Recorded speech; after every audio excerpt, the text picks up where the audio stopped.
so you'd get your own GC license If I like it. if you like it. Yeah, because okay. I know a lot of investors, real estate investors, they have the license but just don't use it. You know what I mean? You kind of have to like, you can't just jump in right away and just like until you don't like it, because it's really tough getting. It's open book. Yeah, It's yeah. really hard to get that license. So How'd you get started? Is what my question.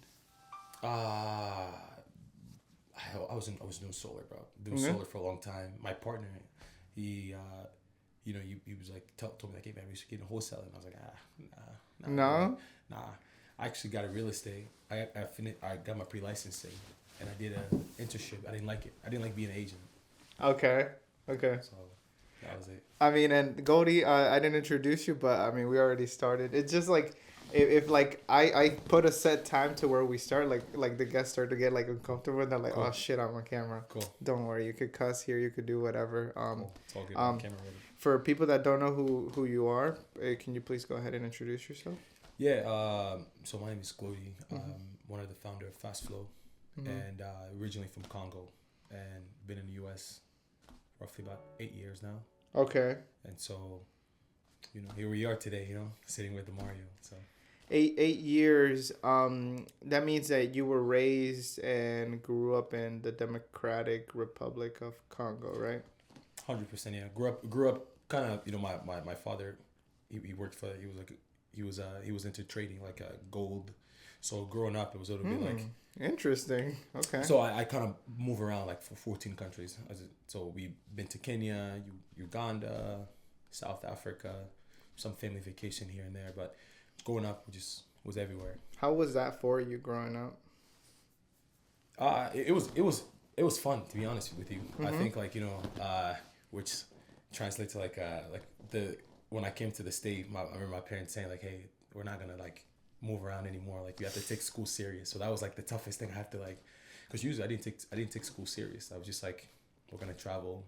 Like we were like 1 semester in and then 2 months in Kenya. We never really took school serious like that. So then whenever you came to America, like it was like a reality check for you that you had to get serious? Oh yeah, it was like it was just like, we're settling here. Like, you know what I mean? It's like, this is going to be like, matter of fact, like I've been here for 8 years and I haven't left the country since. Gold, like traveling for gold mining sounds something very lucrative. Why was the change made to move to America? I think the market spoke for itself, or just getting older. Like I think my parents. I grew up in a very strict like household. Like my parents prioritized school more than anything. Okay. Like it was like it was like I didn't have a car till I was in senior year. I didn't have a phone actually till I was in junior. Like I was a junior. Wow. Yeah, like I grew up like with like very though we traveled. It was just like under my parents like wing. Like it wasn't like do your own thing where it's like I had the most strict parents ever. How was that for you? Like, do you grow any type of resentment, or I guess it's since that again, I'm just thinking here, right? Like it's like based on your environment, you would see that around you, same thing, or would it be different for other kids? I mean, like they always say, like the older you get, the old like you appreciate your parents. So if you were asking me like as a teenager, like 16, 17, I'll be like, man, I hate it. Okay. Now, And I'm glad you're aware of that. Yeah. Now it's like, you know what I mean? Like I needed that. You know what I mean? But it was tough. It was tough because you're growing up. Us, especially as African and Latinos, where we kind of have this similar, where it's like you can't really be yourself. Like you're going to school, you have to fulfill like your parent.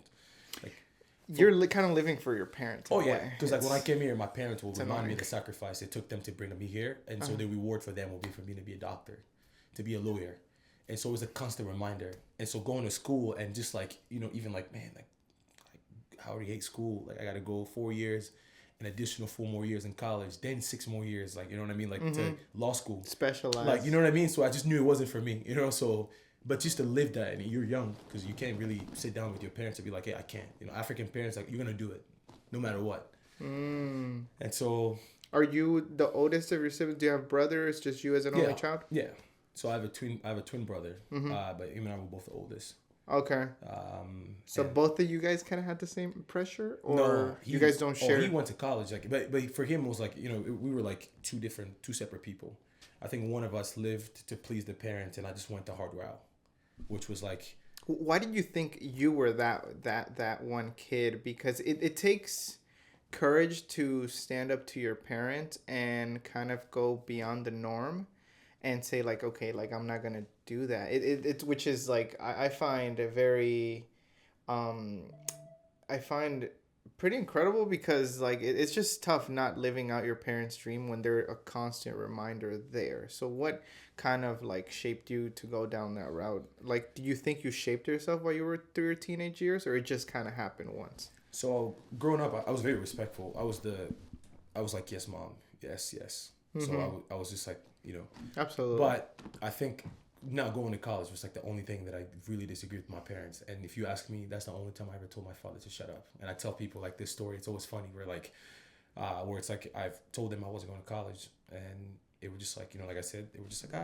he'll go to college, and we're like time for like going so for like to go to visit.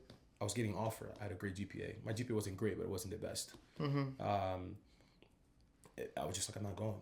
Like, I'm not gonna go to college. And my mom called my dad. Was like, hey, like, I think he's serious. He's not gonna go to college.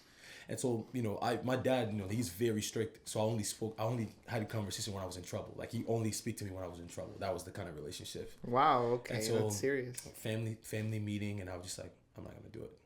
And so I told my father, I was like, shut up. Like, if you're gonna cut me off, you're not gonna know why I'm not going to college. If you really want to know why I'm not gonna go, so you should listen. And that was the first time really. I was scared. Like I was just like, that was the first time you're telling you like 6 foot guy, like he's like 6'5". I told him to shut up. Like, and that was really tough. But it made me really proud because I was like when I was standing up for myself. Even that I still went to college. Like it was just like it was tough conversation. I still went. But I really found success when I got into solar. So that was like another subject I'm sure we'll get into, but that was when like you got into solar. Oh yeah, I got into solar when I was in college. I had a friend of mine was like, just bullshitting CPC, looking to transfer to UNCC.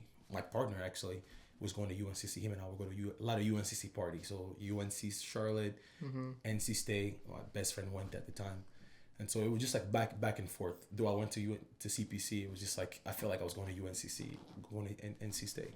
So you weren't taking school that seriously? No. Oh, okay. No. Okay. It was just like like I've got love for my mom. It was something I had to do for her. Just the sacrifice. I was what. Okay, what were you entertaining them with? Like. My major was business and finance. I was really good at math. So math was so like, you were still something oriented. Was like, something like it was really like I like numbers. Like I love numbers, talking numbers. So it was just like I'll just do it. Taking two credits. I think it was 2 classes for the whole semester, and I believe it was like theater and like a low level, like an entry level English because my English wasn't great. So it was like an ESL, it was like a super hard class. What age were you when you came here? I was probably, I'd say 14, 15. 14? 15, okay, yeah. okay. 15, yeah. I mean, your English to me is perfect. I wouldn't even recognize it. Probably take it. Well, at that age, yeah. I mean, I was like a little baby, so the mindset was like pick up pretty quick too. I think it also plays with like bouncing from country to country when I was younger. Like my brain was still like even like when I came in, like I had to really focus with school. Like I felt dumb because like I had to take it serious. I was going to school. I was like, we're gonna travel in 2 months. Like, fuck it. Why would I do homework? Your teachers wouldn't be able to get on you or anything. Back home, I mean, back home too. That was mostly back home, but here it was like focus because my parents were like, well, you're not going anywhere. You need to get that degree. Man, that's like coming from like just moving around. Oh yeah. Like it's very hard to just settle in and say like, oh, this is gonna be your life for possibly the rest of your life. Also understand like just like, for me it was it was a weird thing. Like I couldn't understand my parents because I was like how they went from like the parents who didn't care about school like that to like the parents who like value school more than anything. Because like and I remember in Africa where we'll just start school and like the next month my dad would be like, we're traveling, we're going for 2 months. I'm like, oh okay. And I'm like, what about school? He's like, yeah, fuck it. So the organizations there, or like school there, and this is me being naive because I don't know obviously. They don't get on your parents as much as the organizations here do. No. I don't think so. Okay. I just think I think the reason why my parent, especially like my dad's perspective was like like he was like in like the gold like the diamond industry. It was just like he never really he took us wherever you went for the safety because he never wanted like someone to really kidnap this family or threaten our safety. You guys were under that type of stress then, or Oh, we were type of never there, attention? but it was just like he's seen it like from like previous experience. He always wanted to keep us close, like so wherever he moved, like we just moved with him. We were just like kind of following him. Yeah. Interesting. I think like which is the reason why we settled because we were a family of 5, including my parents. So it was 3 of us, and so when we started getting like at the moment we're a family of 7, 8 actually. Damn, I have a 4-month-old. I have a 4-month-old brother. Okay. I was leaving behind, but Okay. it just feel weird at this age having a 4-month-old brother. But no, we just were. I think as our family started expanding, then we started just to kind of like we decided to settle. Okay. Yeah. Okay. But then, how did that build any type of entrepreneurship mindset? When did that kind of start then? So I didn't really know much about sales. Like I was just a normal teenager. I played video games, a lot of video games. What was your favorite game? Brother, GTA, FIFA. FIFA? I think Are you good at it? I'll smoke anybody. FIFA. No, you won't. All right, we'll No, test it you after this. won't. No. We'll My test it brother's after this. really good. No. I'm not saying it for me No. because I love video games, but I think there came a point where I was like, man, like, because I only like games like Ratchet and Clank, Crash Bandicoot, games like that. But whenever it came to like competitive games like that, it's like some people are on there viciously, and you're never gonna beat them. So Brother, it's like, I think I was like I lived and I bleed FIFA. Like Oh my I played God. it, you know what I mean? And so it's also funny because I had an allowance. My allowance was 350 a month. Okay. So play by like I lost that allowance because I would DoorDash here and there like just to survive. Like it wasn't like my day to day. Like I can't really rely on that. I would just do it like once a week, just whatever helped me just survive. Like if I make $100 in one day, that was it for me. because you were the whole week. comfortable, or you were just in a stage in your life where you were like, I don't care. No, I was rent free. I just play video games. Like Okay. I was just rent free. I play video games. Didn't have any bills. Okay. I just whenever I needed a little bit, because then I couldn't really go back and ask my parents for anything now, because the relationship at that point was like already like, when my mom wanted me to be, they wanted me to be a lawyer or a doctor. So by just choosing business and finance, though I was going to college, it wasn't pleasant. Like they weren't really pleased with like the major. So they weren't there to. They would kind of be careful on what they helped you out with. Then. Yeah, kind of. Or it would just be like it would just like the tension wasn't really it. Like it would just be like you can just feel the relationship was like everyone was kind of like like I was like not the fucked up kid, which we'll get to that point. I became the fucked up kid. At that point, I wasn't a fucked up kid. I was just like maybe the disappointment, where it's like I didn't choose like to pursue law. And that pressure comes from my family. Like my dad has 8 siblings, eight of them. 4 out of 8 are all, which the youngest, my aunt, she became the youngest judge. Like my family is more like law, so they wanted me to carry on that like Law in the Congo or here? in the Congo. Yeah. In the Congo, yeah. Oh. So man. like Okay. my uncles are lawyers. Like I've got like my family's very oriented. Like and So then that would just make you a target. oh, brother, it was an easy target. And my parents will constantly remind me of like my mom. She had a little franchise, like a business franchise, like it was called Chez Tatiana. It still exists to this day. We sold it. It was like four restaurants, like in 4 different I think I would say maybe like counties. It was like a really good restaurant. We sold it just to really settle here. Okay. And so it would constantly be like, African, same thing, like, when they do something nice for you, like they're gonna remind you for the next, like, it constantly. Which is a sentiment that I find very, how do I explain it? It's very, or how do I describe it? It's very, bad. It does something to your psyche, like, or even the way that you see the world. Like, you don't really have to remind me. Like, if you did it, then you 100, did it. Like, 100%. come on, like, forget it. It's. I 100% agree. And so the entrepreneurship became. I remember I was in college, and I had a friend of mine was like, hey man, like I got this job, like I'm basically just doing door to door, and they paid me like $200 per appointment. Per appointment. Yeah. Okay. So even if people buy or not, like as long as this set, like I get $200, and I was like, oh shit, this is perfect. Like my mom is like well connected into the African community. Like my mom is like a very host. She's the one who brings everyone together. Okay. So she knows a lot of people. And so I was like, well, this is great. This will be a great opportunity for me. Maybe I'll make, again, I just wanted to see just what it would look like. And that's really kind of how I kind of find myself. So I apply, went to a few interviews. I got the job. And so my pitch really was like, hey, my name is Clody. I'm not here to sell you anything. I'm a college student. So I'll show my college, like, the student card. And I'll just show them like, hey, I'm not, I'm doing this for like scholarship for the most part. So people will now like feel sympathy Oh to like my sing god. with me. Yeah, You yeah, know what I mean? yeah, yeah. Because it's a college student, right? Yeah, So, he's like a starving artist. oh yeah, like basically that was it. And so probably making now life just changed from like $100 per week from playing video games to like you're 3,000 a week, 3,000 a week. It was crazy. Man, you did that well. Oh, it was just because like the volume. I was just begging people on the door to, like, you know what I mean. And also at that time where I think I maybe skipped a big part. At that time, I also found out I was having a kid. So again, I had a girlfriend, and that's where the job, really getting the job came from, like originally, because I was just doing DoorDash, surviving on my own, until like I had a girlfriend, and life was great.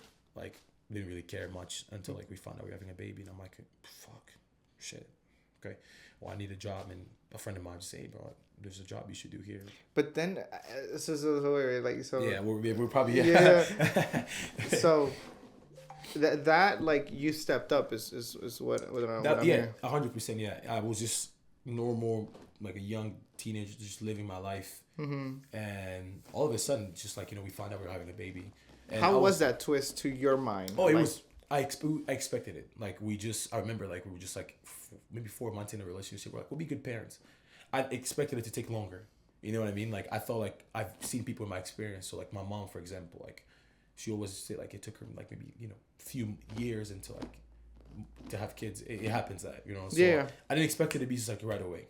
For us was like our 3rd month in a relationship. We're like, we'll be good parents. Like pull out gang, and it's like, shit, fuck it, just. Now it's like started, stop pulling out, and then the next month we got pregnant.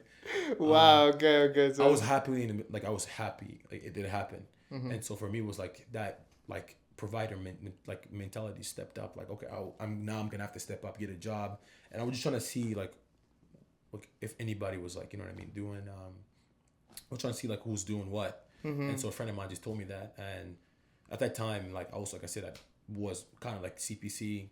Had like a little student card, and so I got a solar job. Like at first was like bullshit. Like I would tell people on the door, like just straight up lying, like, my name is Glody, I'm not here to sell you anything, I'm actually doing this, I'm not getting paid from it, I'm just doing this for scholarship. It's part of the scholarship program, which is to talk to homeowners and see if we can give you guys a quote. Obviously your electricity, like your bill, the rates has gone up, and we're just showing this solar as an alternative. So whether they buy or not, so I'll set up an appointment, a closer. So we'll go after the appointment to sit down and qualify them for solar. It's funny because, or life's pretty ironic because I didn't sell solar, but I sold pest control, which kind of follows the same. You kind of do the pitch. Follows the same thing. Pitch. Yeah. So I did it it's like a few years back. And the reason I took it on was like I was like, well, I want to get my sales skills up. I felt like I feel like even today I'm not even good at sales. I haven't gotten past that, but I just didn't like the people that were there. I don't know, like the energy, the culture. Yeah, the culture. It's culture. Always like, oh, I just set an appointment. I'm about to get my $200. I'm about to get my like that mindset. It's kind of like a scarcity mindset because it's like, oh, you're just waiting for your $200. You're not looking at a bigger picture. Yeah. And you're kind of, again, like, I know you used it to like your leverage on like, I don't think it's even lying. You were just using some type of sales. The student part. But to me, like the people around me in that moment were like, just felt like liars. And I was like, no, I can't be around this because it would like corrupt me. It would change the way that I think because I feel like I'm a big picture kind of guy, but these guys would just be like, oh, I'm waiting for my commission check that just happened. And it kind of feels like you're just fighting with like dogs over one piece of meat. No, I 100%. I feel no. That's like, but I did it for like for 3 years. You know what I mean? So wow. Okay. Yeah. So I did it for 3 years. For me, the introduction of it was bullshit, right? Like I said, I would tell people like, hey, even if you don't buy it, like a lot of people on the door, they would tell me like, hey, I'm not gonna buy it, but you seem really if me sitting with someone would help you, I would do it. And then next thing you know, it's like congratulate on a group chat, congratulations, Glory just got a sale. And I'm like, what? Really? And I'm like, Okay. what? The same guy that told me like was only doing it for me. And I'm like, oh, that's weird. And so even when I started, I tell my mom, like, I mean, you have some friends that are homeowners, like, and she's like, here, I'll call them. I'll be like, hey, mama, like, how are you? This is, Mama Tatiana's son. I started this job. Like, I'm just going to send someone to come talk to you. Don't buy anything. And then congratulations, Glody. Yeah, like, this person got solar. And I'm like, what? And I would just pick up the phone. I'll call them. I'll say, hey, you sure? Like, you want to get it? I didn't want you to buy it. And she's like, no, like, it's beneficial. Like, it's so much benefit to it. And so that was the transition for me. But you knew that wasn't true, though, right? It was a certain point. To a certain point, yeah. To a certain point was, because maybe that time, the interest was a 0% interest rate. So they're getting solar loans at a very 0%. Yeah. At that moment, maybe I would disagree with now. Yeah. But even, like, again, I got in because, like, a friend of mine just told me, you make $200. So my goal wasn't really to make sales. Like, I don't know if you get what I'm saying. Like, I got into sales, like, to bullshit my way around it. Like, I just wanted to get as many people to sit. I didn't care whether they buy or not, because I was a door knocker. You were the one that they called or even I was that too, the setter. I think appointment setter. That was setter, my job. Yeah. My job was just to set up the appointment. Yeah, then someone else would come. Exactly. And then that guy might have been That's good at convincing. Yeah. Exactly. So that guy was I don't like to use the word charlatan, but it kind of seems like a charlatan. 100%. Yeah. That was like the. And so when people started buying, I'm like, okay, maybe and mind you, as an appointment setter, you get $200 regardless of whether it closes or not. Wow, if it closes, you get $200 bonus. That's $400. However, the person who's closing, they're getting like a $3,000, $4,000 commissions. Yeah. And I was just like, man, I mean, like, now, like, the greedy part of me, like, holy shit, like, well, like, I did it for 6 months. It was great. I was making mind you, like, in 1 week, I'm getting like 8 to 10 people to sit. Like, that's how good I was. Wow. Okay. Like, for some people, like, my first ever apartment was. But my question to you is, why do you think that? Is it because you're good at talking? Because you know how even today we exist in a world where everybody's constantly trying to, hey, take this, take my camp, and then you'll be able to learn how to sell so bad. It just takes 10% more confidence, or like, why do you think you were a good appointment setter? Because I think even that takes, I don't know what to call it, but you did it. Yeah, no, it takes like, so, all right. So when I came in, I had a great mentor. Shout out to Sebastian. I had a great mentor. He was my manager. He cared a lot about me. Because, like, again, I came in. That word, care. I took on the job with a different, we call it goals. Like, I had a baby on the way.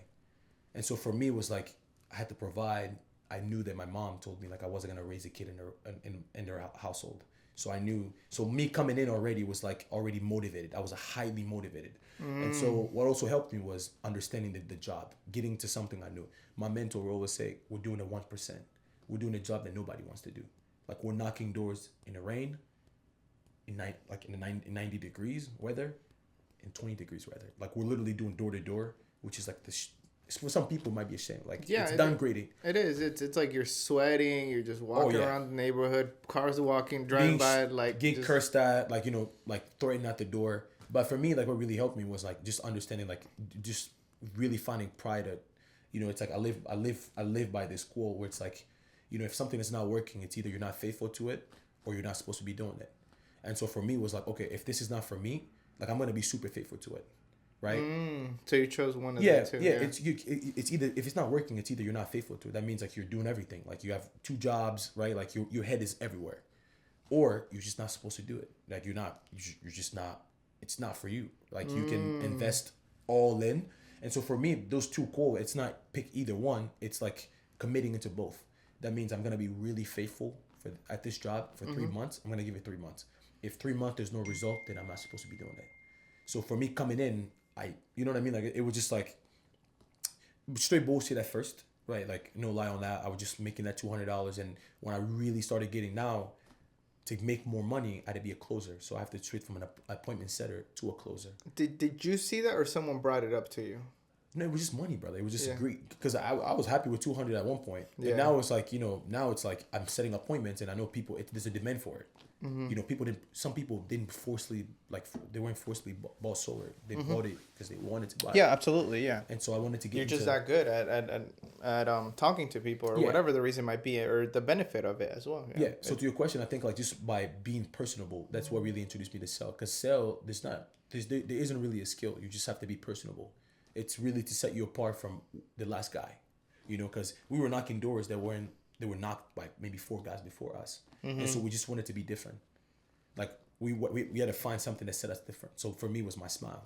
Like I came in, like I think smiling just brings a different energy, and so that was like my secret recipe. I just come in, I'm just smiling, very happy, regardless of like giving any energy. Like I'm just here.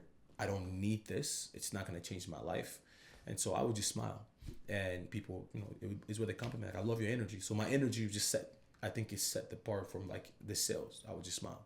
Yeah. Which I think is highly important because it's the first impression you give. That was it. If you come in slow, you're not gonna. That was it. You're not gonna do anything. I knocked the door regardless. Like someone cursed me out the door before. When I knocked the second door, hey, my name is Clody. So it was just I kept that smile. For me, it was just like. Because if I was just like people felt the energy, I wanted people to feel it, and it also helped me from people being rude to me on the door. I would Really? people was like, hey man, we're not interested, because like my energy is just like, I guess I give them a feel like not to be rude to me. You know what I mean? Like if they were rude, they would really had to be like assholes. Yeah. But normal people just turn me away. It was, but yeah, I think it took a little bit of journey to even like consider sell. At first, it was just like first 6 months in, I would just appointment. I was an appointment setter for the first 6 months. How'd your paradigm change when you started getting into sales? Oh, I mean, when I got to sell, that's when I stock up the money. Got my first ever apartment. It was right Sky House before Sky House. I think Sky House has a worse reputation now. But my first ever appointment was uptown. Bought everything cash, everything. So now it's like, okay, well, so everything's saved. Now we're like half. Is it okay if you silence your phone? Yeah. Or just actually, I'll turn it off. Actually, turn off the ringer. Let's see. So the Sky House. Okay, yeah. Because Sky House has the worst reputation. Bro, Sky House way before the worst reputation. That's like maybe like Sky House. Moving to Sky House. I remember. That must have been exciting because it's like I feel like even when you move downtown or just environment, it kind of like impacts you, impresses you so hard that you're like, you know what, next time I'm gonna do better. Like, cause the first time, like I never thought I was gonna get a uptown apartment, but I did. Where'd you end up living at? Museum Tower. I live in Museum too. You live right now? We'll get that. No. I live at a Commonwealth. Commonwealth. Okay. Yeah. Museum Tower. In Museum Tower, I would just see Lambos. I would see all sorts of things, and like people were a little bit stuck up. But well, you have your balance of things. Nice. But just the whole environment impressed me. I'm like, man, like whenever you go to the rooftop, you're like, I made it. I made it type of energy. 100%. That was my first ever apartment. So for me it was like, I expected it to be something medium. Like it was like from everyone's perspective, it was like the first ever apartment was like had to be like the worst to gradually get to like the better. Okay. Mine was just right off the top. Like I woke up, like I had a big ass window, like like the view of the city. Yeah. You know what I mean? It was like for me it was like okay, like but I was also running also low on cash because I spent like 6 months saving and had to make a deposit, furniture's like My dad always has a quote for that. He's like you want a big ass house. He's like you're coming in through the back door. He's like as a man, he's like you always have to come in the front door. He's like you can't come in through the back door. He's like it took me 30 years to buy my first house. How do you want to buy it whenever you're young? I was like, Dad, like the times are different. So it's like that's kind of like an example, but you just went all in. But I think we just function differently. That's it. No, 100%. Sky House, it was okay. It was very good. And so now I need to make more money. So I went back and I was like, I need to upgrade. I needed to like now go from an appointment setter to a closer. So I'm gonna. Now it was like, okay, great. Well, you have to prove to us. We're not gonna give you appointment, right? Because you don't have a closing experience. So it will be your own appointment. So that we call like self-genning. So and also in pest control, you also get self-genning. Guys who set up their own appointment and close their own appointment. Oh, so okay. That was like more we call it self-gen. That's kind of like the test trial that you have to go through. Oh yeah, because you have to prove like a proof track. Like you have to like show like a track. Because they wouldn't just hire you, because brother, we treat every appointment we treat it like gold. Because you have to go through the struggle of like door to door, brother. You have to go to 70 no's to get one yes. Like, Absolutely, you know what I yeah. mean? So we're not gonna send just a random guy to that one yes. I did You it know for what I mean? one day, and Yeah. I was tired of it. You did it for a long time. I did it for a long time, you know. So Yeah. there were some days where like I knock 100 doors and I didn't get any appointments. You know what I mean? So it was like, okay, well, but we're not gonna give you someone else's appointment. We're gonna like good. You find your own appointment and go close it. Show us that you can close. Okay. And I was like, okay. say less. And so that's when I was like, all right, great. I think that's when my sales really kick in because I had to prove something. And I was like, all right, find my own appointment. And mind you, I was running low on cash, so I was like, just close by any means. But also, what really helped me was like, I didn't focus on selling people. I didn't sell them the product, right? I just helped them sell themselves the product. That was it. Because Okay. I can tell you a lot about this phone and sell you the phone, but if I can help you sell yourself to like the phone, it's good for me. You automatically just kind of do that for yourself. You're Yeah. selling yourself. Yeah, so I would just go in. I would show them or just like we do at renting versus owning. I would just show them like currently you're renting your electricity, and this is the owning opportunity, right? Like this over here, you're paying it forever till you die. Here, it's a term. You paid off 25 years, just like your dad was like, hey, you can rent forever or you can own, and so you're just showing them the two basic and just make them pick. So obviously the ownership sounds a lot better, right? Yeah, absolutely. And so that's it. So when they wants to sell themselves, like mine would be like more like I would say like an interrogation. Like my sales pitch was more like interrogation, like almost like not an interview, like an interrogation. Like I would ask them more about like, how much was your electricity bill like 20 years ago? You lived here for how long? I lived here for 20 years. Okay. When you moved in, you remember how much you're paying for electricity? Okay, how much what would you say like have changed throughout the 20 years? Kids grown? Oh, they're out of college, right? So you were paying less when your kids were here, but do you think you were using more electricity when your kids were here or now? Oh no, back then. So what do you think is keep going up? Because Duke is keep raising the rate. You know what I mean? So I'm not selling You're them. good. Yeah. Like, I'm just basically, you know what I mean? I'm I'm just kind of listening. like making them like, kind of like make them feel like it's gonna keep going up. Like that's it. The rate is gonna keep going up. Yeah. So now we can put you at a locked in rate. So now like I just helped them. I didn't really sell solar. I just helped people. Like I sold people to solar, and that was it. That was like my secret recipe. And like I remember like at that point it was just it. Like I took on from leadership. I took on from district manager to like from the highest position I could get before actually getting to real estate. Really? Like, Yeah. so how high did you get into the solar? As a district manager, I had 4 offices. 4 officers, meaning that you would have. I had a manager working under me, so I would just I would manage managers, so I would get override, almost like owning franchise like McDonald's. They just bring it up like revenue, and I would just get a little percentage, and I would just chill. What did that teach you? Did that teach you any type of structure, processes? Like, did you take anything from that? Yeah, patience. Like, brother, I didn't have any patience. I think I didn't have. It taught me a lot, like patience. Like it taught me responsibility, caring for guys. Like I was brother. Like you missing a paycheck. I mean, because like for me now, like if payroll messes up this Friday, for me it was never a big issue. So while I was working, like we'll always constantly have payroll issues. So like this Friday, the payroll was messed up, so it will be Friday. It'll be like Monday or Tuesday or even next Friday. So for me, because I was always like load up, so it was never an issue for me. And so for others, so getting into the higher level to get those phone calls like, hey man, like my daughter is sick. Like I'm expecting, hey man, like I had an eviction. Like I'm gonna get evicted.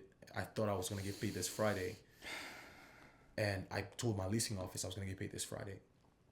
And now payroll is messed up. They're making me wait till Monday. But the thing is, I can't. They'll kick me out. So like just having this, brother, I was like, it was the most stressful shit ever.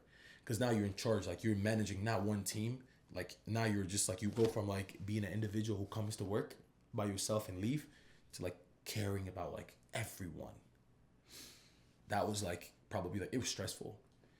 And stories like that impress you. Like, it's like, man, like, maybe I'm good at managing my money, but you can never really put that on other people, and just every circumstance is different. Like we have a few people working for us too, and it's like if they don't get their $600 check every week, they're gonna suffer. Yeah. They have something to pay. They have food, they have mouths to feed. So like it's like we can never overlook that because it's like it might not affect us, but come on, like you have to be mindful of other people. But again, those are things you don't really realize until it's really It's right there in you your have to get face. to that level. You know what I mean? Like it's like this is what I always said. I always tell my team where like I'm like I'm proud.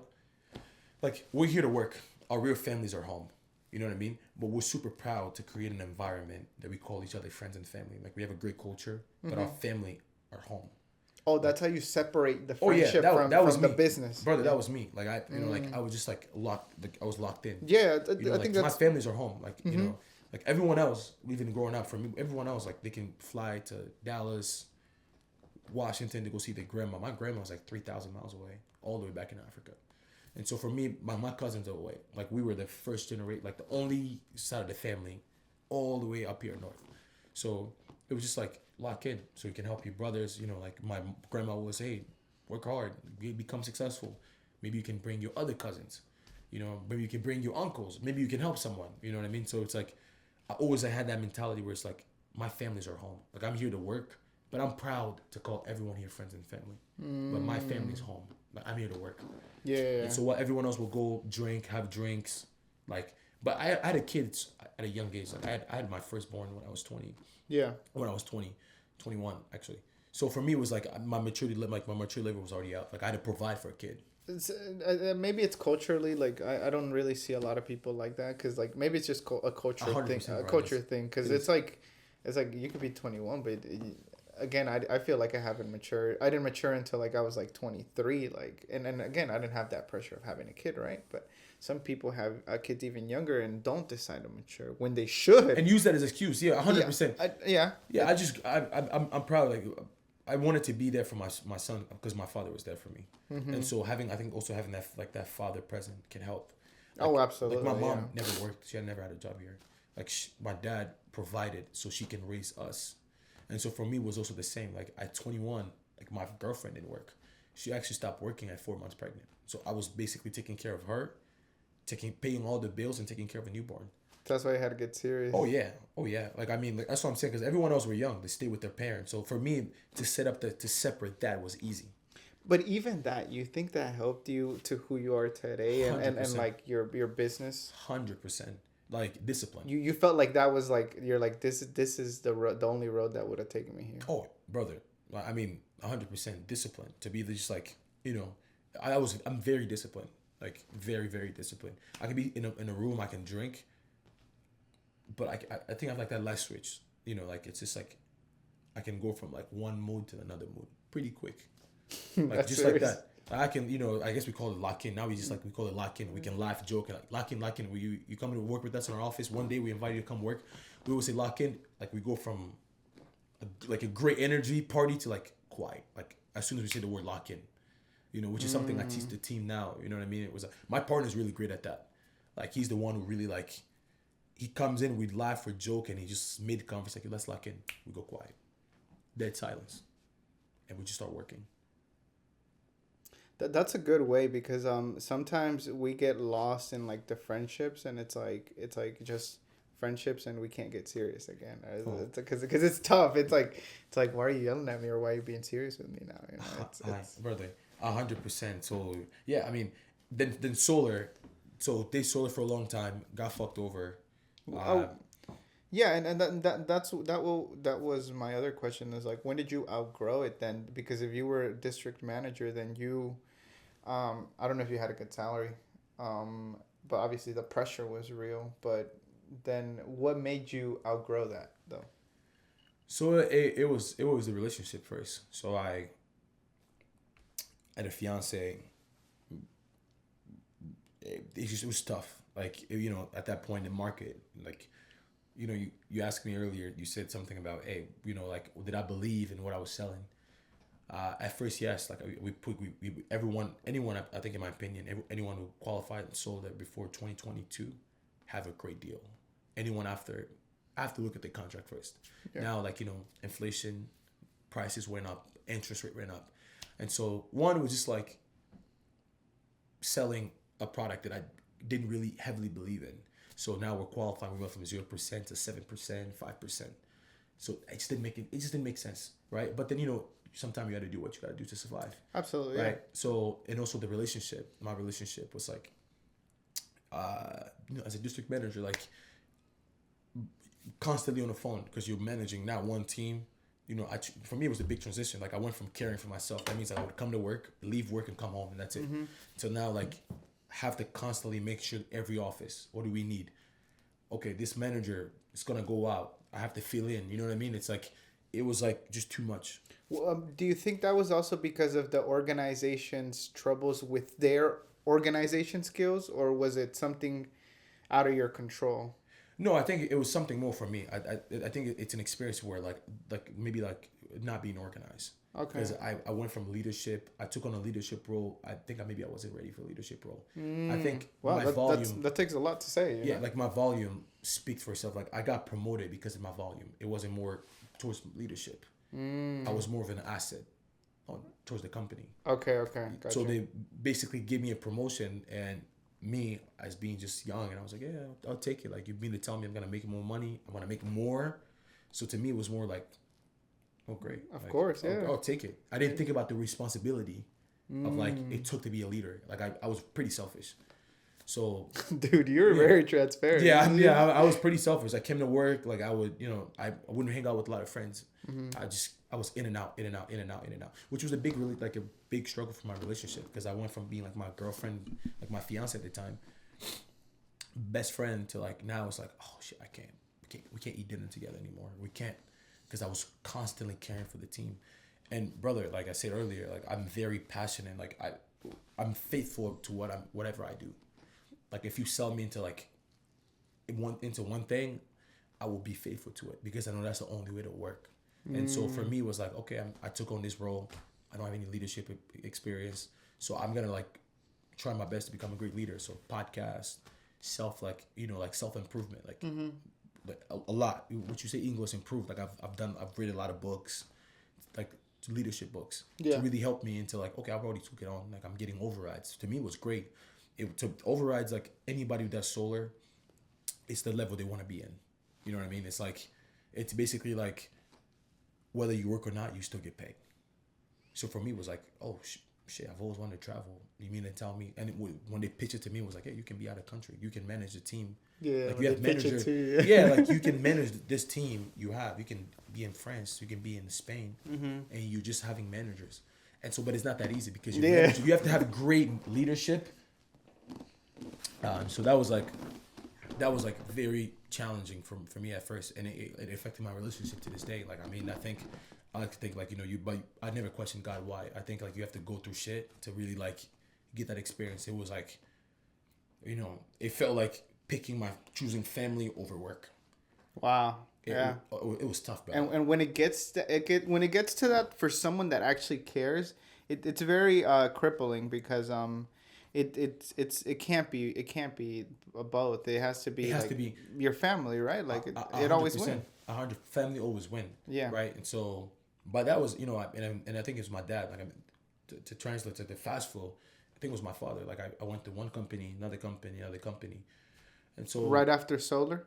No, just solar, but just different company, right? Because one company like go out of business, or one company change the structure. I had a team. So for me, going to another company was easy. I was just bringing my team to whatever solar company. Okay. So it was easy. It was easy. I had loyal friends even to this day. Actually, one of them is one of my top producer at Fast Food. I bought him from solar. I bought him here.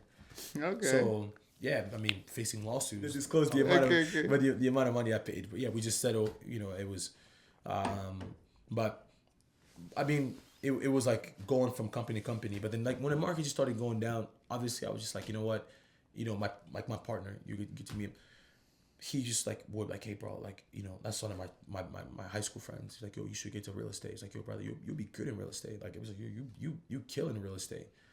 And I was like, all right. Was your friend actually in real estate at that point? Yeah, he was wholesaling. Okay, he was the agent, but then primarily he just didn't believe in becoming an agent. He wanted to wholesale. Okay. Yeah. Fun fact, actually, I helped him get his license because I finished my pre-licensing course. But I didn't like it, and he was trying to get into real estate. So I gave him my books, like from the school. Like I gave him the real estate books, and he got his license. I didn't like it. I didn't want to be an agent. Yeah. So when he was like, "Yo, there's you don't have to be an agent. There's this aspect of like this other side of real estate, The which is the wholesaling. wholesaling part. And so we have 5 times. Like he convinced me to get here, and that was it. That's literally how Fast Food started. I was like, all right, cool, set up with them, and he was like, brother, when I did solar, I tried to convince him. I brought him into solar. He did it for me, and when I left solar, when I was doing solar, I was also introduced to doing insurance. And so, but I wouldn't count that because I did it for 2 weeks. I didn't like it. Okay. And so I also convinced him and also took him to get, and he was like, hey, bro, look, I did everything you asked me, bro. I just need you. Like, I can't, we need to start a company. And like, there's no other better partner than I would think. And I was like, all right. Your partner, Mohammed? Mohammed, yeah. Okay. And I was like, all right, cool. I was like, all right, cool. Let's do it. But this all happened, how long ago? Bro, this is like August of last year. August of last year. So August of last year, you quit the solar company. So I demoted myself. There's a long story for that one. I demoted myself because like I said, the district manager role, it took a lot of pressure, and so I demoted myself from district manager to just like a appointment man, like a manager, and the 1 week I demoted myself, like it just didn't work. So like I said, sometime there's the decision you have to make in life where it's like, you got to be faithful in one thing.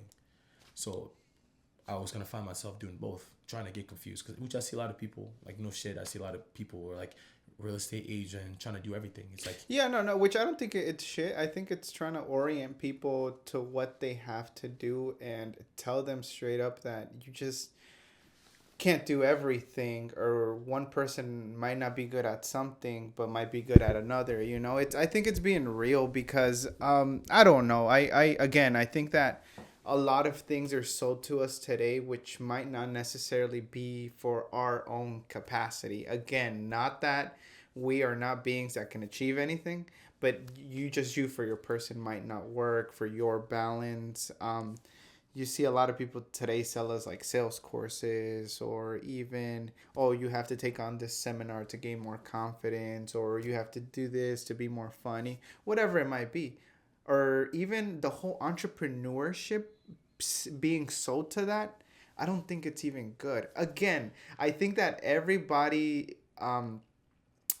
is made for something. Like, I can't sit here and tell you that everybody's going to be an entrepreneur that wants to be, because that's not the truth. 100%, I agree. That's not the truth. Some people aren't made for the problems. Rich people doesn't mean they have any less problems than you. No, I agree. They actually have more. They just know how to handle them. I agree. That's it. I agree. But some people can't handle it, which again, no shit to them. That's just how the reality works. It's like some will prosper more than others by their own means, and that's just how life is. And I can't make it any brighter. It's like today we make like, oh, real facts. No, it's a fact. It's like a fact. Yeah, it's not real or fake. It's just a fact, dude. It's like, what the heck, know? 100%. I agree with you, but that I think that's just me, just in general. Like like you're probably gonna hear me say this throughout the whole conversation. It's like I always believe in one thing. Then that's a good quote, because that's putting all your chips into one thing, and if it doesn't work, then I know I'm not supposed to be doing it. I just go to the next one, right? And I give myself like 3 months. I always give it 3 months, right? Like whenever you started Fast Flow. Oh, brother, Fast Flow the result was quick. In 1 week, like you also gave yourself 3 months for that. Oh hell yeah. Okay. Like I was just like it was Fast Food was the months was different. Fast Food was more something that like we built these hours. Like, and because it was yours, did you feel like more energized? What did you feel? No, 100%. So it was more like, oh, we're working for us, like for ourselves. You know what I mean? Like me and my partner, like, oh shit, like this is something. Like I've also learned, like, an employee like worries about losing a job.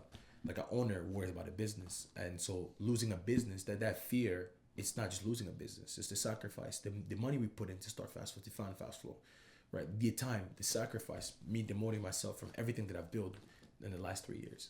So it wasn't just like a simple decision like, hey, we're gonna start Fast Flow, or even if we say, hey, we're gonna start Fast Flow, just the sacrifice that was behind that. Mm-hmm. Like my partner, like leaving completely the agent side of it, right? Because the we founded Fastful, and the same fundamental base. We're, I like to say, we're the number one wholesale, like land wholesalers, right? We do land value. We sell land to the biggest builders in North Carolina. Like our volume as far as land is, we get people come to us and like, hey, I have land agents, like they come to us to find buyers, and so our volume is insane. But it wasn't just like that. Like, cause the reason why we were good at it is because, like, again, the same thing, be good at one thing. So when I sat down with Muhammad, my partner, I said, look, here's what we're gonna do it. We're gonna look at it as a sport. So let's say football, right? Well, let's say NBA. LeBron James doesn't practice on how to defend. He practices shoot, score, because that's who he is. And so we're gonna start a wholesaling company, and we're gonna pick what we're gonna be good at, land, and we're gonna stick to exactly what we're gonna be good at. Because why? Why did you do that? Because we wanted to be good at one thing. So that was my mentality, my mindset at the time. You know what I mean? It was just like, right, like, you know, like it would have been so much confusing, right? Because we would have been land, commercial, residential, it would just be more, Multifamily. yeah, it just would have just made it so much confusing. But also wanted to build a brand, right? Like Fast Flow. So we wanted Fast Flow to be known as like a land acquisition company. Like when you bring up Fast Flow, which what we've already, I feel like we've already accomplished that now. We're now hosting a lot of events, and when Fast Flow comes up, people just know it's land. We sell land. Land, okay. That's it. You know, even to go to our page, like we focus primarily selling land. That's right? Good. That's good because it confuses me even till this day. It's like I'm a wholesaler, but then it's like I'll call one wholesaler I know and he's like, I have this multifamily, I have this house, I like, so that means like you get whatever you can. That's what kind of like the sentiment that I feel. I agree. No, it's the same thing. So people who call me, they don't call me for that. Like I don't ever call anyone for, it's always for land. Like people, investor, builder would call me for land, and that makes the conversation a lot better, a lot faster. Faster, like, exactly. Yeah. That, you know, that was also like the reason, like the idea of Fast Flow. like we buy like we're fast with flow, right? With like it's gonna be a better transition, which so far I feel like we've accomplished that. Okay. So far, I think so far we have a great review. Sometimes, you know, if it's a great testimonial, like we have deals where like on our page, you know, we keep our page pretty open. Okay. And so we share like every moment, every story that's like very like inspiring. But we do mostly we like to focus in land for the most part, and that's how we started Fast Flow. Honestly, it was just like land acquisition. We're gonna be a land focus on land, on being better selling land. Was it hard at first to find these leads, or do you think it was your processes and like what helped you quickly ramp up the selling production? Because before you can even sell anything, you have to go through the process that not only you are going through, but everybody else in the city of Charlotte is going through. 100. But what helped you ramp up your being able to close these contracts? So I like to say, you know, I think with Fast Flow, I'm kind of a big believer in like the man above all of us. You know what I mean? Okay. And so as much as I would like to take the credit, I think there's sometimes like you need a little bit of luck, right? Like. Okay. Absolutely. I think you can be the best sales guy, or you can be the best. You can just need luck. You need that luck. And I think when we started Fast Flow, 1 week we made like over $50K, and I remember I was just laying in bed, like literally laying in bed on Facebook Market. I was looking at land that are available. I texted them. I just Facebook Market. One was actually a wholesaler, and one was through a wholesaler, and her and I were good friends now. Through a wholesaler, and one was through just a normal person. So I messaged them. It was 1 a.m. Woke up in the morning. I got them back like, yeah, we're selling. One house was listed, but it's land value. Just a house was torn down. It was listed for $120,000, and the other one was listed for $185,000. And so me being me, I was just like, hey, I'll offer you. Mind you, I don't know any experience in wholesaling. I told the 120. I told them, hey, I'll offer you 110,000. So I just thought it would be great. You know what I mean? I didn't have any number to it. Like, you know, like I didn't run anything. And the girl for 185, I just lowballed that shit. I just said 140. Both say yes. I went to Muhammad. I was like, bro, because he'd been doing wholesaling for a little while, and he was like, bro, like damn. let's set up a meeting with them. We went, met up with the guy, and the guy was like, if you can do 115, then we have a deal. Because I have someone who's coming to do 120. He said he'll do 120. I have an appointment with him. And Mo was like, I think 120 is what we can sell it at. So we'll make it $5,000 in this deal. I was like, he was like, yeah. I was like, okay, cool. We'll make it 5,000. Lock it up. If I tell we sold it for 165. Dang. We both didn't know. I mean, we talk about God, like, you know, like how, like that was within the first week, like the first week of Fast Flow. And the second deal that I mentioned, the girl that I offered 145, I called my pastor, you know, and her husband is like one of my mentors. She's an agent. I was like, hey, I got to fix and flip for you in Charlotte. It's a land value, but I think you guys like fix and flip. It's a house, needs about $40,000 repair. It's surrounded by $600,000-$700,000, you know, homes. So if you can build, tear it down for like, again, I'm like 150. So comps even makes better. Or you can just put 40,000 because they want to, you know, they're from church. They like to do a lot of like fixing like rentals. They have to hold rentals. And then she was like, okay, I'll go take a look at it. I'll send my husband to go take a look at it. We went to take a look at it. And she was like, how much do you want for it? So I saw the excitement from their face, the look, you know, they were really excited. Like he was like sold. And so I'm like, okay, I'll offer 150. I was like, I'll offer this girl like 140. So I was like, 160. He was like, okay, that's not bad. We'll look into it. And my partner, mom, is like, yo, let's go back instead of 140, let's do 130. And so we sold that deal for 155 because we had to pay closing cost. Mm-hmm. And we sold it so that was 25,000. It was the first week, like within the first week of just starting. Our first 2 check was like the biggest 2 check that when we started Fast Flow. So Fast Flow, like right away, I had the biggest 2 checks within the first week. How'd that impress you? Did you feel like you could keep it up, or did it lead to a lot of downfalls in the coming weeks or in the coming months? Oh no! After that was it. That was it. I think that was just like, cause brother, I'm a different breed. Like when I'm locked in, it's like that was it. I needed proof of, you know, sometime in life you just need proof of concept. Like someone can tell you can do this. Oh, it sounds good. Are you getting paid? Once they show you the check, they're getting paid. You're like, okay, I'm in. You know what I mean? So that was like, because I didn't know anything about wholesaling, and that was like my first week of wholesaling. You tell me that's how much money I made. I was like, I was breathing solar. Like, you know, I was breathing solar for years. Yeah. And now like I'm breathing real estate. Like I was like, just woke up from dead, you know, from the dead. Like this is fun. From then we just took it serious. That money really helped us, like, you know, we'll go from an LLC to like incorporation, because we were like, we're gonna take this like to the big level. So it really helped us really like to take the, you know, we had due diligence. So I don't know if you are aware of due diligence, is like a non-refundable that an investor would pay to a wholesaler just in case we know they're not gonna back out of the deal. So we had $5,000 due diligence, and we're just like that 5,000. It was everything. We just set up. We set everything right. After we saw those deals, because we needed to post deal. Like mind you, like we just started. We don't have an Instagram account. Like it was just the first week. So those 2 first deals really set us up for where we are today, because we needed to post a deal sold. I wasn't gonna post on my personal page. So was my partner. He's a real estate agent. That's a conflict of interest. You can't do that. You can't wholesale while being an agent. Really? I didn't know that. You cannot. I didn't know that. We're probably talking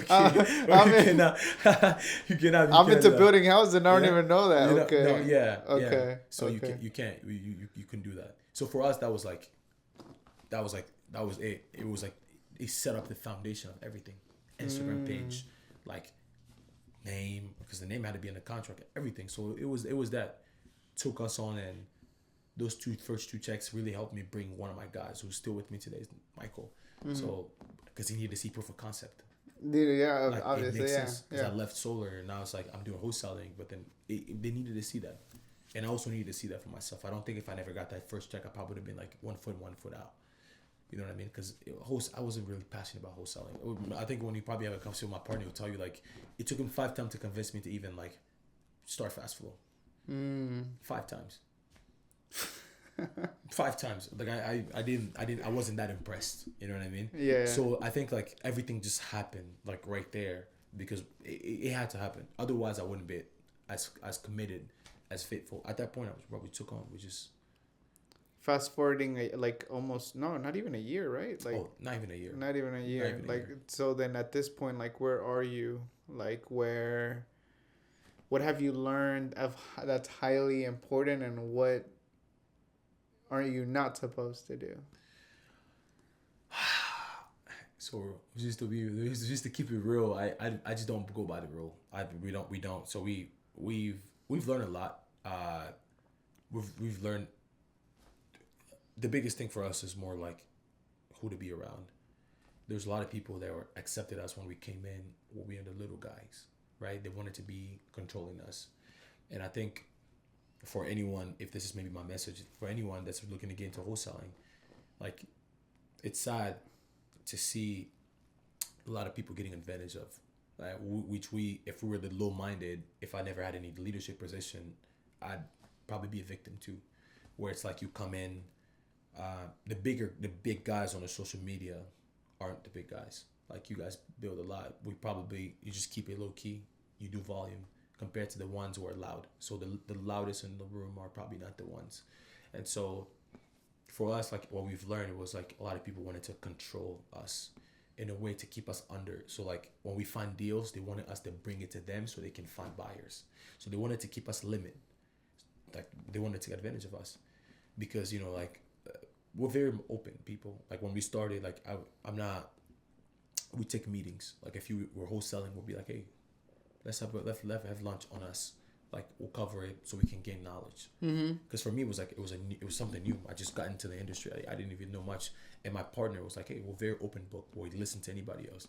And so some people that we had lunch with, thought like they had an advantage against us, so they will wholesale our deals. That means like they'll tell us they're buyers, so we send them the deal, and then they go back behind our back and wholesale it behind our back. You know what I mean? Yeah, they're playing the game where they also try to lowball Go, you and so but they then can make more money off yeah. of me. You know what I mean? Yeah. And so we probably had to go through that. So like That's interesting, yeah, because I never really looked at it that deeply, but I didn't know that that was kind of the struggle that wholesalers go through because you 100%. because you see it today. It's like everybody wants to make money, absolutely, right? Fair game, but um, then the wholesaling game also gets very cluttered with a lot of hopes too, because again, not everybody's gonna do it. Then you also have other people trying to undercut you, which Oh, it happens a lot. it doesn't really help. It doesn't benefit anyone. The wholesaling community didn't have a great reputation. Like it didn't. I think it still has a little bit, but it has improved a little bit. You have like great guys, but for the most part, I mean, we had people that we know were calling our, like when we find a deal, we post it available. They'll track that address, which if we go on our page now, you see we only post, like we don't post the address anymore because we were getting like poached. Our clients were getting poached. They'll call our clients behind our back. Hey, they'll even send them the screenshot of our post on Instagram. Like you have buyers not calling us, yo, what the heck? Like you. But they can't undercut you because you have a contract, right? But they can back out because they have other people telling them that how to do how to back out. So we learned our. Oh yeah, that would be a mistake. Yeah. Oh yeah. Oh, that was part of the mistake. We learned that was some of our mistakes were like posting the number, like wait, you offered me 20,000 and you're listing it, you're selling it for 80,000, you're making 60,000 off of, Yeah. Oh, I mean, and especially my partner was an agent, so they were like basically like tell them, hey, we'll give you the commissioner number, call the commissioner, file a complaint, and so my partner would get a complaint from a commissioner, like yo, like not doing agent active. But the great thing was like the way we did the company was like everything's under my name, like it technically is my company. Yeah. And so the agent is like he's helping me out. It was we've made a lot of mistakes we've learned along the way, just like the circle, people around us, like is it the same circle? Does it always keep on being the same circle? Oh yeah, brother. I mean, like it's the same people that hurt you, that they were the same one you knew. Everyone who've ever heard Fast Flow is people who were maybe like a big influence at Fast Flow at one point. Like they were like, we looked at them as like not mentor, like I just don't call anybody mentor. We looked at them as like great people, like great teachers. Like teachers. Like we called them like if we have any questions. But because those questions we didn't know it had a cost to it, we just thought it was just like a help. Like for example, I get calls from today from wholesalers like, hey, I need your help to sell me deals. I'm like, great. He's like, how much you want to make? I was like, just give me 1,000. Everything's gonna be under your name. I was gonna help you find a buyer. You know, and some deals about just on to the next one. If I need to have her help, pass it along. But not everybody's like that. oh though. my God, brother, no. And the thing is, like, they weren't even doing much. They weren't even helping us sell deal. It was just more knowledge. Hey, brother, like like when we started, hey, bro, like I'm trying to lock this deal. Like here's the situation. What contract is better? Oh, you should use this type of contract. I appreciate it, bro. That's it. Yeah, to get no benefit, right? Like it's it's like help people, and that's I think just helping people, being a good person, brings you a lot more than what you would do if you try to steal someone else's whatever. Like if it's yours, it's yours. Like you don't really have to fight it, you know? Bro, there's a lot more other opportunity that you're not seeing while you're focusing over here just on me. Yeah. We have a whole playing field. That's, brother, that's the community. That was like the coming into. But then again, like we're like we don't care. You know, like I'm not gonna seek for attention and cry for one. Like I love competition, but it was just something we didn't know. Like coming up, like we didn't know. We felt friends. We're friends, and we didn't think they were gonna hurt us, and it hurts really bad. If you and I can just you and I can just meet today, and I can do something. You'd be like, I don't care. I don't know him. If you and I have a great relationship over months, like if I do something bad, it'll hurt a little bit, and you're probably gonna be like, damn, I didn't see that coming from. And yeah, because I mean, I think at least I can only speak for myself. I don't really see through the cynicism, and I'm very gullible in a lot of things because I have hope in people. Yeah. I have hope that they're not gonna bullshit me. And that's why I do things. Obviously, that has changed for me too, because I bought some wholesale deals that it turns out being that I lost like $250,000, and after you lose money, you learn a lot. Yeah, 100%. You start learning, and it's like, no, I'm never gonna do that again. You know, it's you learn, but only through losing money. You have to lose. Yeah, you gotta lose. And for us, we lost deals. Like I mean, like we were brother. We lost deals. Yeah, we have sellers backing out of our deals, and like I said, we had a volume. Our volume spoke for itself. Like we came in. That's what really set us apart from the jump. Mm-hmm. Like we just had volume. Like what? Like we were going like this is the mindset. 2,000, 2,000. That's 20,000. So we weren't really like everyone else. Like they have this weird mindset of like they're looking for $400,000, $100,000 assignment.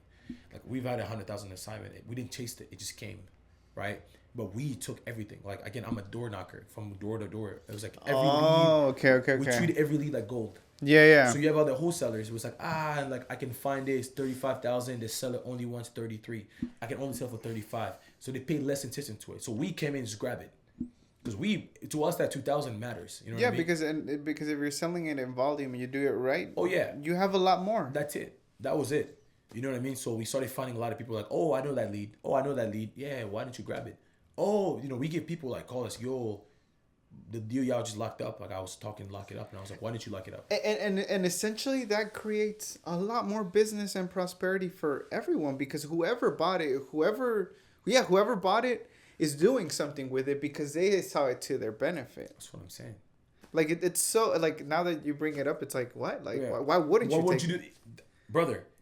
Okay. Because it's weird. Like I mean, I'm sure you're probably gonna like the more you speak to, because everyone has a different perspective, and that's we're all human beings. Like I've spoke to people who like who wholesale and make great money. They just do 3-4 deals a year. And it brings them a lot of money, right? So they put their energy on the big deals, like development deals. Going through the rezoning process, understanding the whole prospect of it. We just came in like, bro, whatever comes our way. We care about volume. We just wanted investors to know us as the land guy. Like, we want to sell you land. Yeah. That was it. We didn't want to... There's other wholesalers do commercial. Commercial is the toughest, right? And so... Why is commercial the toughest? Oh, no, brother. It's just like the contracts. First of all, the contracts are different. Doing a commercial deal, it's like... every party has to have their own attorney, so there's not a pre-written contract like we use a simple purchase contract. It's different.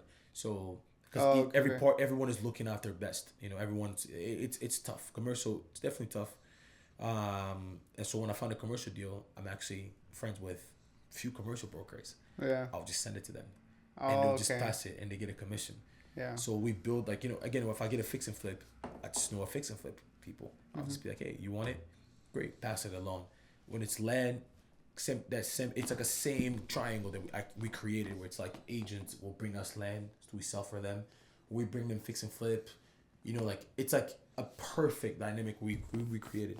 You at first said you were selfish, but I feel like you're a very, like, you have this mindset of prosperity in a way that the same way that you help someone else, you invite that unnecessarily just by being who you are into your life, like so that, like, I don't know, like there might be bad people that are against you, but there are also those good people that are like, oh, you know what, he passed me on a deal, like this Oh, deal. now that's now. Yeah, I appreciate that. Now that's what we are now. That's Mm-hmm. what we are on Fast Flow. I think we're getting more love because of like the deed that we have. Like every single investor we sold the deal, like it's like the perfect deal. Like the feedback's been great.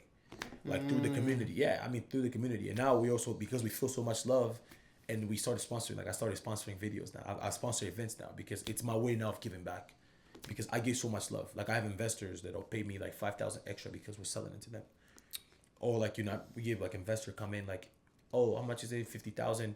Okay, if we agree on 50,000, like I'm gonna do 55,000 just to do. This is like a starting a relationship. So I have buyers now fighting to keep that loyal buyer, because 80% of our deal we sell to two buyers. Really? That's it. If the two buyers don't want it, then it goes on Instagram. It's funny, like usually like I get people to text me like, yo, what happened to this deal? Why didn't you send it to me? I was like, it was already sold. It was already Yeah, sold, so like you have to get into that certain level of like the big builder. Like we don't just post anything we get first. Like we send it to 5 buyers, but it goes to the top 2 first. If the top 2 aren't interested, then it goes to the other 3. the other 3. If the other 3 is not, then we post it. Yeah. Because it's sold. We're Fast Flow. Like we sell quick. That was our mission. Like when we're buying your land, if I called you and I would say, hey, like I'll close quick. Like my name of my company is called Fast Flow. Fast and flow. That means like we'll go fast and we'll go smooth. So that was like, that's the pitch. So we do 2 weeks closing. We do 3 weeks closing. We don't do no 90-day closing. I've not yet done a 90-day closing. Not even a 60-day closing yet. Yeah. Everything is fast. Okay. I see. So you gotta be like, if you want to buy a deal from Fast Flow, you have to be like cash ready. And I think that you brought a lot of value to even the whole market just by wanting to make deals fast, and because of who you are also, like that is exactly why you have the relationships that you do have now. No, you yeah. know, because it's like not everyone wants to get into wholesaling, but not everyone makes it, again, because it's like we have this whole playing field, but it's like you have to have this certain type of fitness, you have to be a certain type of quality in order to make it on the playing field. If not, then I agree. So you brought that what you said was perfect. So that's like what really helped with our volume, is because like a lot of deals that we did, it was previously under contract by wholesalers, right? So we talked about being personable. So there's a lot of wholesalers that get into the game, they get lucky, they get the first contract and they messes that up. It's in other ways like dating a girl like with a broken heart. Like she's been fucked already from the first relationship. Now you gotta be like the perfect Mender. man. You have to go through the healing process to make her feel like, oh hey, I'm not like your other boyfriend. Like I'm not like your ex-boyfriend.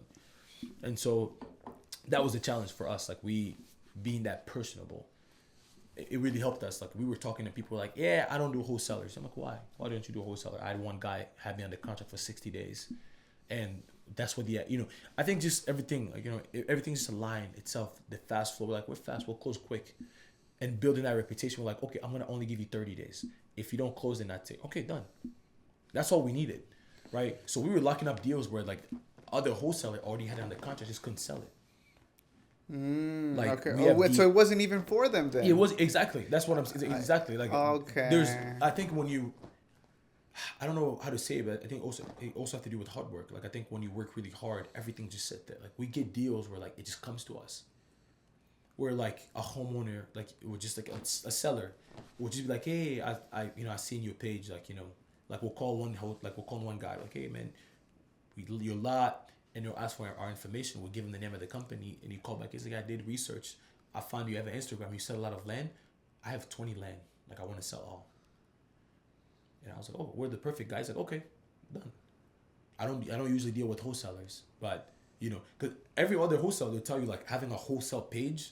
Like we just didn't listen to anybody. Sometimes you just have to do what you believe in. like because everyone told us not to like really like turn out like invest time or like we have an Instagram page just based on our wholesale. Like everything is there. That means if I called you and I said I want to buy you a lot and you want to do research, you can easily find our Instagram, and you can see that on the videos. Where basically, if you're a wholesaler, you want to partner up with an investor. We're very open. Like we're selling deals. You know what I mean? But everyone was like, it will stop you from getting deals. Like everyone else was like, yeah, I don't think it's a smart idea. So it's good not to listen to everyone. Oh, brother, people tell you what they want you to do. Like, I mean, especially in Charlotte, it's pretty. You know, like you said earlier, I've also had a selfish mindset where it's like I learned a lot. It was more of like when I came in, we took a lot of meetings. Like I had to leave my ego aside. Like I really ego, like a big ego. Like I had to leave it aside. We're like, okay, listen to the people. Yeah. And now it's like I don't listen to anyone because like one, like for me to listen to you, you have to either like quadruple or like triple my volume. Like you have to be at it because now it's like I like to call myself number one because I don't see if there is one. I mean, I'll be more than happy to see if anyone is better than us in North Carolina. I'll be curiously really to see like if the volume, like I don't mind. We can go like we can do like we can go band for band or we can go assignment for assignment or HUD for HUD. You know what I mean? Crazy, I don't mind. Yeah. You know, HUD like, for HUD. like we can go HUD for HUDs. You know, like I don't mind. You know what I mean? That should be your new slogan. Let's go HUDs for HUDs. Like HUDs for HUDs. I don't mind. You know, like I'll take that. You know, I like to see because our volume is crazy. Yeah. And so listening. It's basically Jeff Bezos listening to like someone who just started a new company. It's like, come on, bro. Yeah, like who are you to tell me or anything? You know, it's like whatever. We've. I think we're very just proud of like what we created, and now like our vision. You know, we're not into wholesaling anymore. We built a team. Now we're probably gonna have like team take over. We're looking to partner up with builders. So we have land that we're buying. We're looking to partner up with builder. They can just come and take on the building experience. They build on it. And for me, it's important because I want to get my GC license. I want to just see what it's like. How would that benefit you though? Like in the process, you would get a cut of when the house is sold, or yeah, I'll get back in. So okay. Because the land, because it's your land. Yeah, that's basically I'm just saying, hey, you want to build, come build. You don't have to buy it when we sell it. My profit margin. So I'm already at what $80,000 this, but we're not just saying that we also want to pay some of the cost. So like for example, like, I'll have it ready. When I mean like I have a land, I mean like I'll have it cleared, graded. All you have to do is just slap a like foundation the next day, and so we'll just split the profit. But before we even start, we'll discuss on how much like based on the comps, how much we're gonna sell, what our profit's gonna look like, what that margin is gonna be split. But how would it benefit you getting a GC? Wouldn't it just benefit you partnering up with however many GCs and doing 100%? Yeah, I agree. I that's why we're partnering up with GCs now. That's why I'm open to that. I think like I don't want to go invest my time just getting a GC license right away. Because I want to kind of see it because I know a lot of people that have GC they don't want to do it. They don't even use their license. Yeah. You know, so but it'll also be great. Like it'll be great to kind of like do it yourself because then partner up with someone. Like for example, like what sucks about partnering with the builder, you have to like wait for their timeline.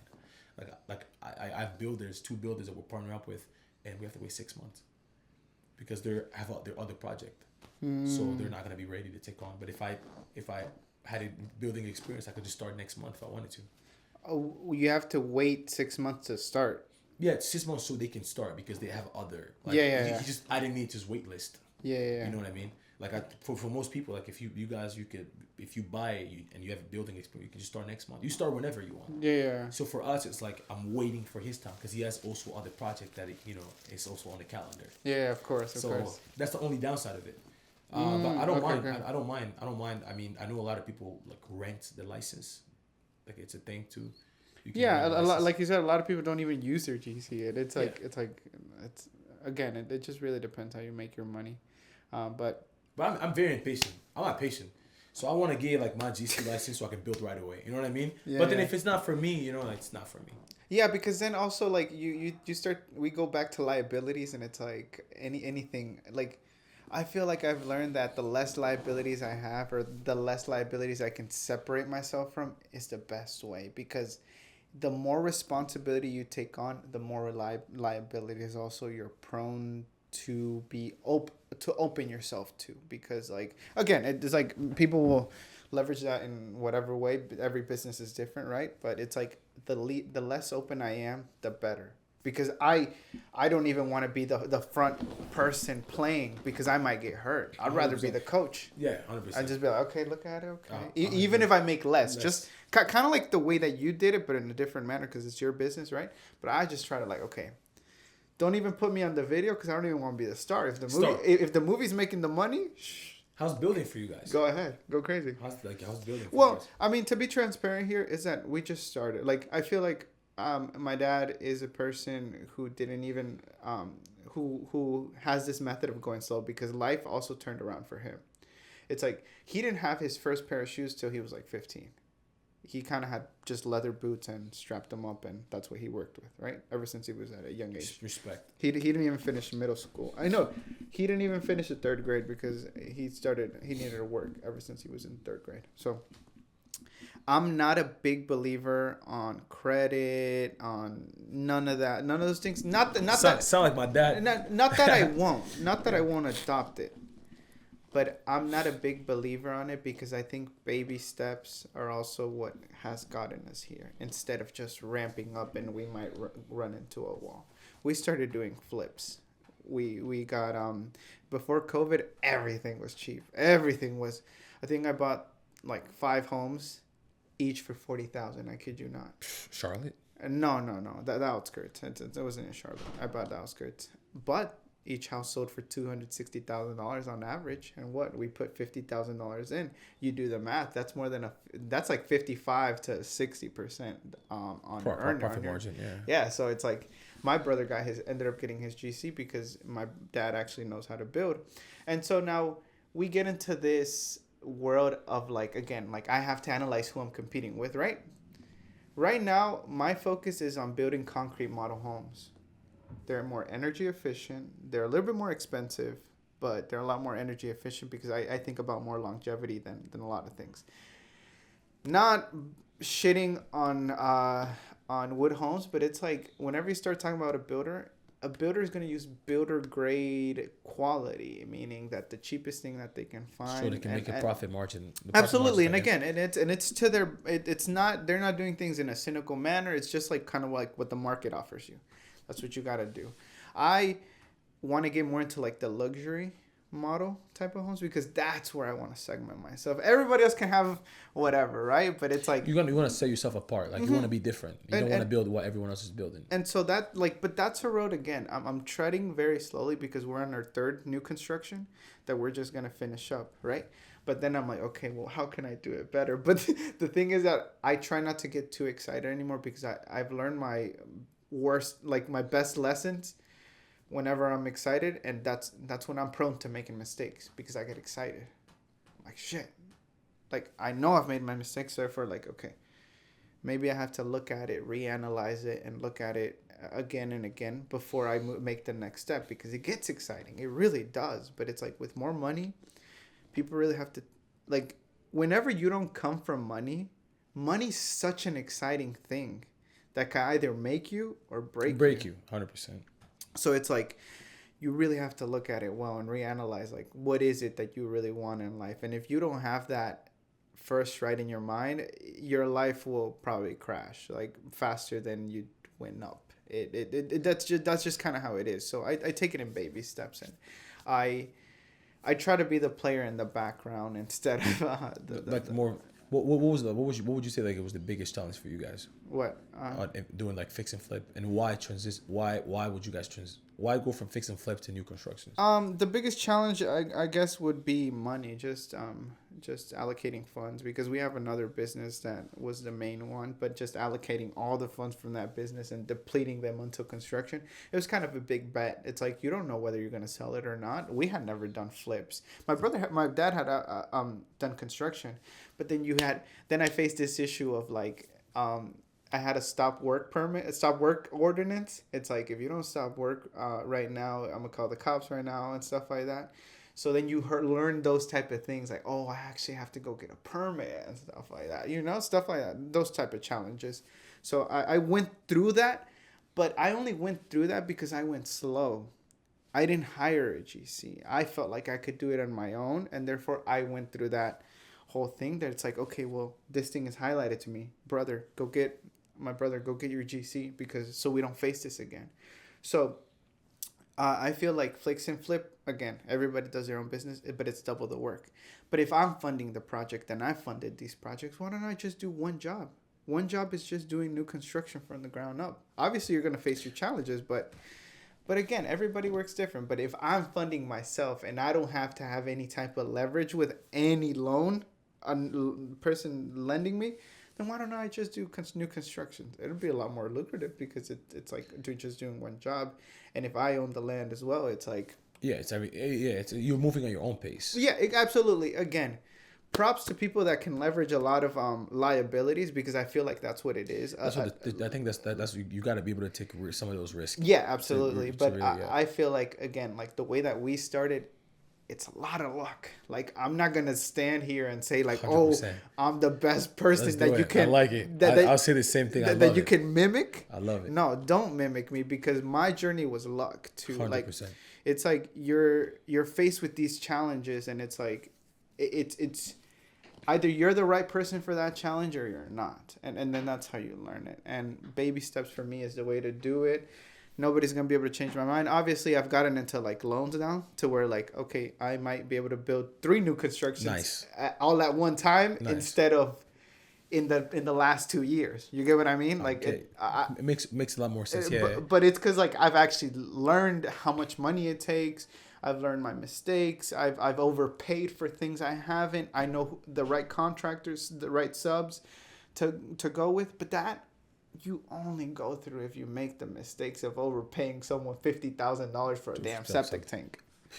You get what I mean? Like, you only go through, you only learn through the mistakes. Or in our case, it's like, I'm like, because I have to report back to my dad. My dad's my boss. Kind of sucks to him every time. Like, hey, Dad, we just lost $50,000. Why did we lose $50,000? Oh, it's my fault. I hired the wrong person. You know, it's like, but pressure is privilege.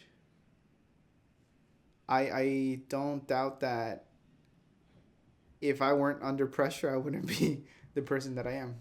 What is it? What is it like working with your dad? It feels like he did 1,000%, and I haven't even done 10%. I like you. I love that honest. That's pretty honest. I don't even scratch the surface of what he has done, and it's like, I don't know where I'll be in life in the next 10 years, but I just kind of focus more on my day-to-day on just more of my day-to-day, because I if I live too much into the future or get too excited, I lose a hold of who I am today, and it's really just being disciplined. Maybe if I had your discipline and being that locked in, I would do certain things. But I'm kind of that person to where I have divided myself into 3 things now instead of 10. Like I've focused, obviously. Like, and even people with this podcast, it's like, why can't you focus on one thing, business or a person or being comedic? Because I can't be that. Like, I have to be surrounded by different minds and me come to a conclusion. But then you have to reevaluate it every other day. Like, it's like, I can't stay one person. Like, it's like not what I am, but who I am. And like, who I am, I constantly have to be evolving. I constantly have to be reading comedies or romantic novels, like, just for fun. Like, I don't know. It's just who I am. And I have to constantly be surrounding myself by people like you, but just people like also researchers and different things, just because I find it out of curiosity. Yeah, it's great. No, I mean, obviously, like, this is the dream. One day I will also like to start. Yeah, it's great. If you surround yourself by great, you know, like I said earlier, when I got into the leadership role, for me, it was a lot of podcasts, is to hear other, like, you're getting into something. Like, I feel you. Like, it's also great to see, like, you just, like, you know, like, the way you just, like, said it. It's like, you know, all of us been there. Like, I was there at one point where it's like, okay, well, I'm here and I want to be the best at what I do. And so the only way that can allow me to be that, like, I want to be the best version of myself. I want to be the best leaders. Yeah. And so I would listen to a lot of podcasts to hear other mindset, like you said, and then go back and every day evaluating, like, implementing, like, okay, right, maybe instead of doing this, well, other leadership will tell you, like, be strict with your guy. The other leaders will say, hey, build loyalty with your guy. So you're constantly like Yeah, trying to, yeah. you know what I mean? Yeah, Like yeah. you're figuring it out because Yeah. like you don't know, like you never been into leader, like you don't know what leadership is. Yeah, and then it's tough to do it It's just tough in to, one yeah, way. for one way, exactly. You have to like understand and to like you get just to live it and understand that experience to really build you in for like, and my guys like I mean now like I think we're doing great as far as leadership, but the first people that were under my wing as a leader, they're probably like, Lloyd was a horrible leader. You know what I mean? So, Yeah. but that's life. I love that perspective. That's this stuff. But we're in a constant evolution, and I feel like whatever your road was to get here, however tumultuous it was for you, it made you into the exact person you needed to be. And 100%. And props to you, man. We're gonna have to end it, but I think this podcast was great. It went way. Appreciate it, bro. Yeah, way, this is like way first of many. You know, like Really? I told Tifa, I was like, I don't do podcasts. She was like, is it really good? I was like, I'll do it. Yeah, no, You know what I mean? and I understand people, Yeah. but it's like maybe sometimes it's because like you might have thought this was like an interrogation. It's not. Honestly, it's a conversation. And again, like I'm always happier kind of at the start because it's like, who are you? And it's like you told me about your dad, but then you tell me about these complexities in your life as well. Oh, this happened. It's like I get to know you before I get to know your business because you don't buy into business, you buy into a person. 100%. Like that's what it is. And That's before we cut it, bro, I wanted to ask you, do you have any comments for people that are starting out as business owners? Business owner in general. Yeah, just business owner, or like some advice you would like to give to a first starting business. First starting, it's always pretty simple and sweet. Actually, since this is gonna be the best one, I'll look my best, Gary. Okay. So for anyone that's looking to get in business, for me, I'll share the same advice that I've always told myself, which is the only reason why it won't work is because if you're not faithful enough to it, or you're not supposed to be doing it. And so if you're looking to get into business or you're looking to start in business, and just give yourself 3 months or enough time. You know, not everyone is the same, but if it's 2 weeks, like give it all you got. So if it didn't work, at least you know you give it your best. So that's really my advice. Like it's just like it just won't work. You can't do 2-3 things at once. So if you're looking to get into business, whether it's wholesaling, it's like you just have to be committed. Like just be faithful to it. You know, and give yourself a really enough time frame where like you can just lock in. For some of us, like you mentioned earlier, it's like it's gonna be luck. Like you'll find it earlier, but then don't expect it to find luck. Like it took me 1 week to get my first the 2 biggest check we got in 2 weeks. And for others, it took them 3 months. For others, it took them 2 weeks. And so everyone has their own journey, you know, and so, but just be faithful enough to it. Believe in it. Believe in yourself, most importantly, too. And yeah, give yourself enough time. Like, it's not going to happen in the blink of an eye. It's going to take a lot of work to get to where you want to be at. Glody, I appreciate you coming on the podcast. I appreciate you taking the time me. and talking to us. And guys, if you stayed this long into the podcast or you're coming back from the reel, make sure to listen to the whole episode, and we'll catch you guys in the next one. Thank you, Glody. Appreciate it, bro. Thank you, Mario. For sure.